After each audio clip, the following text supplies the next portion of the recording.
आज हम बात करेंगे इस वीडियो में वट सावित्री पूजन और शुभ मुहूर्त विधि क्या है इसकी। इस बार वट सावित्री व्रत 26 मई को मनाया जाएगा। वट सावित्री व्रत पर सुहागिनें अपने पति की लंबी उम्र की कामना करते हुए व्रत रखती हैं। वट सावित्री व्रत के दिन अगर शुभ मुहूर्त पर वट वृक्ष की पूजा की जाए तो वैवाहिक जीवन में सुख शांति व समृद्धि का वास होता है। अखंड सौभाग्य प्रदान करने वाला यह व्रत 26 मई सोमवार को है। इस दिन ज्येष्ठ माह के कृष्ण पक्ष की अमावस्या तिथि है। जिन सुहागन महिलाएं अपने पति की लंबी उम्र और सुखी दाम्पत्य जीवन के लिए वट सावित्री व्रत रखती हैं। वट सावित्री का व्रत सौभाग्य प्राप्ति के लिए एक बड़ा व्रत माना जाता है। आइए जानते हैं वट सावित्री व्रत का शुभ मुहूर्त और पूजन विधि क्या है। वट सावित्री का व्रत हिंदू पंचांग के अनुसार व्रत ज्येष्ठ माह के कृष्ण पक्ष की अमावस्या तिथि को मनाई जाती है और दक्षिण भारत में इसे पूर्णिमा तिथि को मनाया जाता है। इस बार अमावस्या तिथि की शुरुआत 26 मई को दोपहर 12:13 पर होगी और इसका समापन 27 मई को सुबह 8:31 पर होगा। उदया तिथि के अनुसार यह वट सावित्री व्रत इस बार 26 मई को रखा जाएगा। पूजा मुहूर्त 4:24 से 5:25 तक रहेगा और शाम को 7:11 से 8:13 तक रहेगा।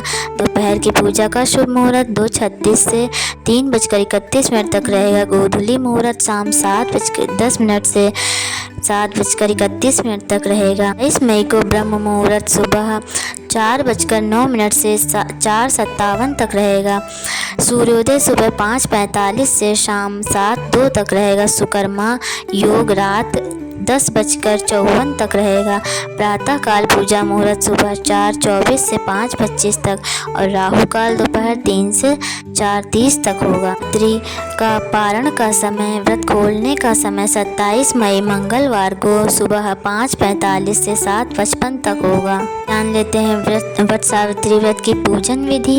वट वृक्ष के नीचे सावित्री और सत्यवान यमराज की मूर्ति स्थापित करें। आप चाहें तो इनकी पूजा मानसिक रूप से भी कर सकते हैं। वट वृक्ष की जड़ में जल डालें, फूल धूप मिठाई से पूजा करें। कच्चा सूत लेकर वट वृक्ष की परिक्रमा करते हुए जाएं। सूत तने में लपेटते हुए जाएं। उसके बाद 7 बार परिक्रमा करें। हाथ में भीगा चना लेकर सावित्री सत्यवान की कथा सुने। फिर भीगा चना, कुछ धन और वस्त्र अपने सास को देकर उनका आशीर्वाद लें। वट वृक्ष की कोपल खाकर उपवास समाप्त करें। वृक्ष एक देव वृक्ष माना जाता है। ब्रह्मा विष्णु महेश और सावित्री भी इस वट वृक्ष में रहते हैं। प्रलय के अंत में श्री कृष्ण भी इसी वृक्ष के पत्ते पर प्रकट हुए थे।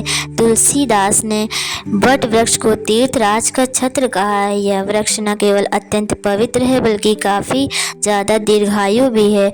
लंबी आयु, शक्ति, धार्मिक महत्व को ध्यान में रखकर इस व्रत की पूजा होती है। पर्यावरण को ध्यान में रखते हुए इस व्रत का महत्व बहुत होता है। सावित्री का व्रत। सावित्री ने वट वृक्ष के नीचे बैठकर कठिन तपस्या की थी। अपने पति सत्यवान को यमराज से पुनः जीवन दान दिलवाया था। तभी से इस व्रत वृक्ष की पूजा करने की परंपरा चली आ रही है।